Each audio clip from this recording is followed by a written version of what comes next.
சரி சரி சரி, கண்டிப்பாண்ணா கண்டிப்பாக பண்ணி தரேன். சரி சரி சரி, ஆமாம் ஆமாம், இலப்பாக்கம் செட் ஆகும். அப்படி இல்லைன்னா இந்த மழை வரணும் தான் செட் ஆகும், வேறு எதுவும் செட் ஆகாது. சார் வணக்கம்.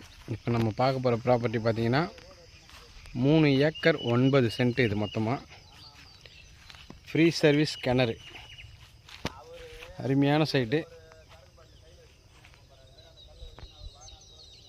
இந்த இடம் பார்த்தீங்கன்னா செங்கல்பட்டு மாவட்டத்தில் இருக்குது, பவுஞ்சூர் சரௌண்டிங்கில் இருக்குது.